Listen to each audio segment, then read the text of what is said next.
Entrevista a la carta, en diálogo directo con los protagonistas de los hechos. Y estamos ahora con Juan Lloret, asambleísta por UNES. Asambleísta, ¿cómo está? Muy buenas tardes. Hola Gisela, muy buenas tardes. Un saludo muy cordial para usted y para la directa audiencia de FM.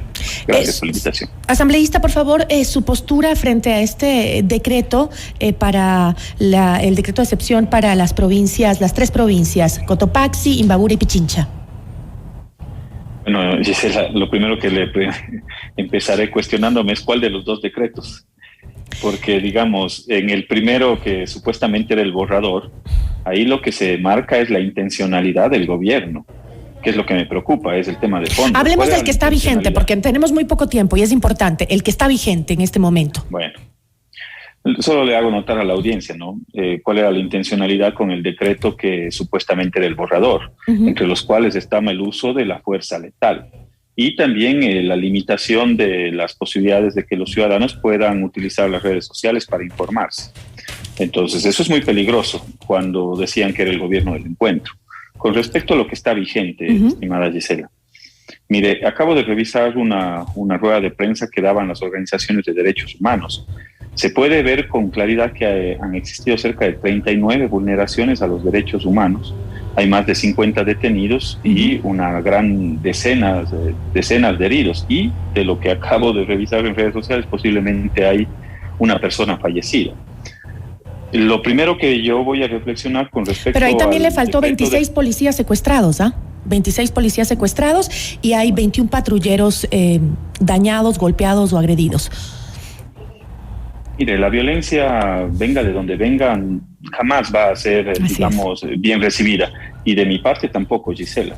Ustedes me conocen y tampoco no estoy a favor de la violencia, pero tampoco estoy a favor de que se haya utilizado, digamos, mecanismos como los estados de excepción para, sobre todo, utilizar de manera desproporcionada la fuerza. Lo que sucedió en los hechos de octubre al final determinó más de 1,000 heridos y sobre todo 12 fallecidos, bajo Romo a la cabeza y el actual ministro de el Interior, que en su momento era comandante de la Policía Nacional. Entonces, yo ya tengo esa experiencia que no fue positiva bajo ningún punto de vista en los hechos de octubre. Y entonces, ¿qué están buscando con la derogatoria del estado de excepción? ¿Qué es lo que buscan? A ver, yo le quiero hacer unas dos reflexiones que me parece que son importantes. Lo primero, el estado de excepción planteado por el presidente Lasso reconoce primero que existe una grave crisis y conmoción interna. Sí, ese es un primer elemento que está reconocido. La segunda reflexión que quiero hacer es qué hacían las Fuerzas Armadas toda la semana anterior si no estaban en estado de excepción. Entonces, digamos, ahí lo primero que deberíamos tener es al ministro de Defensa dándole cuentas a la Asamblea Nacional de cuál fue el papel que cumplió las Fuerzas Armadas durante la primera semana de manifestaciones si no había estado de excepción. Y por último, digamos, hay una serie de cuestionamientos dentro del decreto que está vigente, sobre todo cuando se plantean las requisiciones. Lo que sucedió ayer en la Casa de la Cultura ecuatoriana no es menor, Gisela, y lo que está sucediendo hoy en la Asamblea Nacional, los militares apostados al interior de la Asamblea Nacional tampoco es menor. Entonces, a mí me preocupa profundamente que el presidente Lasso utilice este mecanismo de estado de excepción y el uso progresivo de la fuerza de manera arbitraria, abusiva y sobre todo que al final del día tengamos más muertes que lamentar. Nadie está de acuerdo, digamos, en que el país esté paralizado, inmovilizado, pero entonces dígame, asambleísta, ¿cuáles son las medidas que puede tomar la fuerza del orden público bajo bajo la situación que vivimos, bajo un estado de conmoción interna?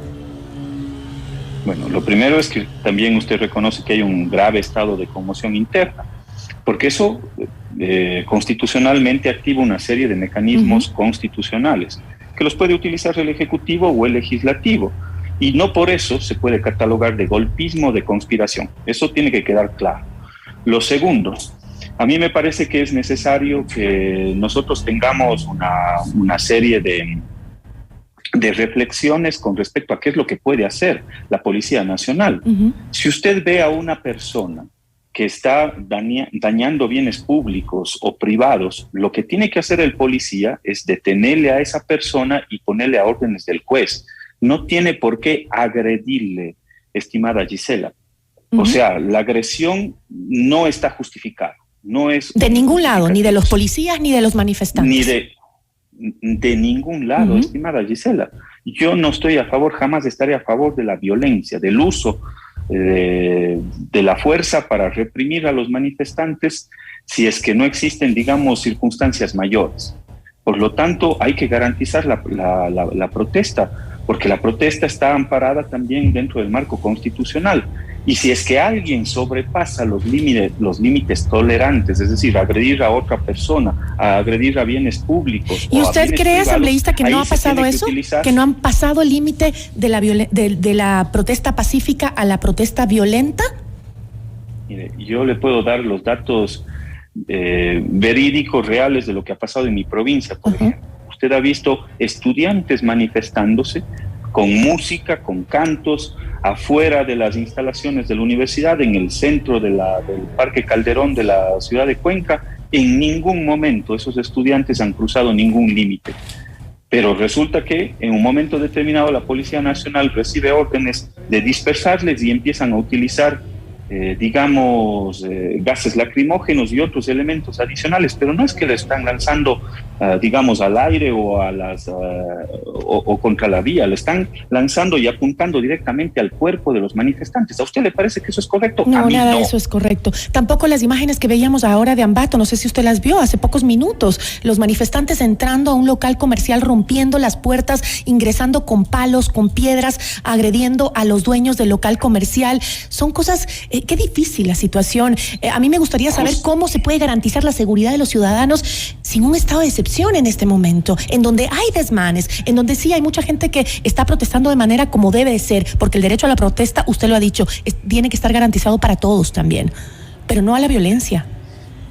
Sin duda, Gisela, y ahí compartimos, fíjese usted, y compartimos, digamos, la posibilidad o la reflexión de fondo. Pero la violencia solo trae violencia y no he visto tampoco otra respuesta que no sea la del gobierno nacional de poder decir en las palabras que llama al diálogo, pero al mismo tiempo lo primero que hace es meterle preso al señor Issa, luego llama nuevamente al diálogo. Ya nos enteramos que el carro del señor Issa ha sido avaliado por... Bueno, me acaba de decir el comandante general de la policía que no fue, que parece que no es producto de disparos, sino que ha sido roto con otro tipo de implemento, ¿no? Gisela. Hay que ver las investigaciones. Pero yo sí creo que es importante también ver por el otro lado. Hay un alcalde de la ciudad que está pidiendo que no quiten el estado de excepción porque corre riesgo la ciudad. ¿Qué pueden decirle a ese alcalde que incluso está pidiendo medidas cautelares? Mire, Quito está destrozado no por los manifestantes, Quito está destrozado por la falta de actuación oportuna de ese alcalde, pues. Fíjese, salga de su casa, Gisela, y vaya hacia el centro de la ciudad y se va a encontrar con una serie de huecos. Estoy totalmente de acuerdo con usted en eso, pero entonces, eso no quita que estemos en riesgo. Porque están entrando los manifestantes de varios sectores. Quito ya vivió en 2019 con mucho terror desmanes en las protestas. ¿Eso podría volver a pasar? ¿Cree usted que no? Pero, Gisela, hay que entender lo que está detrás. Y quizás lo que le falta al gobierno es salir de la burbuja en la cual le han metido. La gente sale a manifestarse porque ya no son solo los indígenas, Gisela. Sí. Y pueblo quiteño, pueblo ecuatoriano, son estudiantes, son sectores, son madres de familia que no tienen cómo llevar el pan a su casa.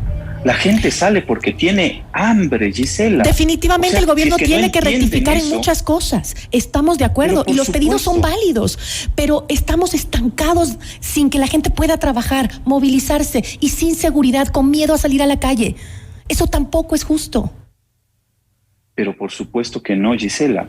Por supuesto, nadie le interesa tener al país inmovilizado sin que se puedan reactivar las actividades económicas. Y así nos hacemos más pobres de lo que estamos. Ni a las personas que están manifestándose, ni tampoco a los diferentes sectores comerciales, económicos y demás.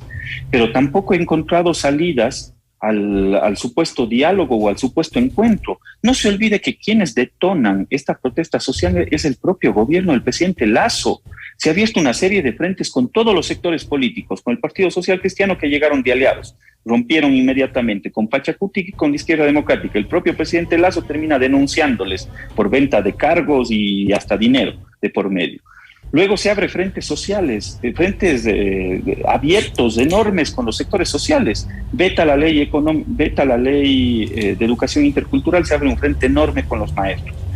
Manda una ley económica urgente y se abre un frente enorme con la clase media y con los sectores que le apoyaban. Pero tampoco se le puede imponer. En el país se abre un frente enorme con los transportistas sí, y con pero la clase tampoco media. se puede Entonces, imponer, asambleísta, tampoco se puede imponer, porque para eso ganen las elecciones y pongan su plan de gobierno. No podemos imponer, es democracia. Y lo triste es que no nos sentamos todos de lado y lado a ceder posiciones. Eso es lo más doloroso. Mientras los ecuatorianos estamos aquí esperando a poder producir, trabajar, ganar dinero, de salir de la pobreza, darle de comer a nuestros hijos. Lo que usted ha dicho, las necesidades que hoy no están saneadas, que nos hacen falta a todos los ecuatorianos. Es verdad, pero así tampoco. ¿Por qué no cedemos de parte y parte, asambleísta? Estamos siempre contraponiendo fuerzas en la asamblea, siempre.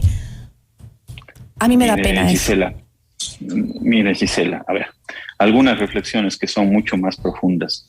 Es evidente los desaciertos que ha tenido el gobierno del presidente Lasso, y ante esos desaciertos lo primero que tiene que hacer es recomponer, digamos, a través de la confianza, mecanismos de diálogo. Pero eso yo no les he visto, digamos. La primera fotografía que veo hoy en la mañana es el presidente Lasso con uniforme camuflaje llamando al diálogo. Pues, ¿y qué dice de lo que dice Isa? Detrás. ¿Qué dice de lo que dice Isa también? No vamos a dialogar, no queremos dialogar, queremos que acepte las 10 propuestas. Por eso nosotros, mire, ahí hay una plataforma de la CONAIE que es totalmente legítima. Y adicional a eso hay otros sectores, porque no solo son esos 10 cuestionamientos, hay una serie de cuestionamientos adicionales. Y lo más sano en este momento es precisamente no tratar de combatir el fuego echando gasolina, pues lo que ha hecho el gobierno, perdóneme que lo diga, es torpe. La estrategia que ha utilizado esta última semana es totalmente torpe en términos políticos, en términos de acercamiento de las diferentes posiciones. Por eso nosotros en la Asamblea Nacional hoy estamos planteando debatir precisamente ese acercamiento con diferentes sectores sociales y políticos que hoy se encuentran en conflicto, porque yo sí creo que hay que buscar una salida no solo a los 10 puntos de la CONAIE, sino a otras demandas que son de diferentes sectores sociales que sí se pueden dar salidas, y depende mucho del Ejecutivo más que del Legislativo. Pero el Legislativo en este momento sí puede convertirse en ese puente, estimada Gisela. Yo le agradezco muchísimo, asambleísta. Esperemos que la solución llegue pronto, ¿no? Y que todos cedan posiciones por el país. Esperemos que así sea. Y yo le agradezco mucho por habernos acompañado, asambleísta. Gracias. Que la sensatez sea la que prime en los momentos más complejos. Y ojalá, y por el bien del país, podamos acercar esas posiciones tan complejas que hoy lamentablemente se encierran algunos sectores políticos y también de parte del gobierno. Gracias, Gisela. Un saludo. A usted, asambleísta, muchísimas gracias. Juan Lloret, asambleísta.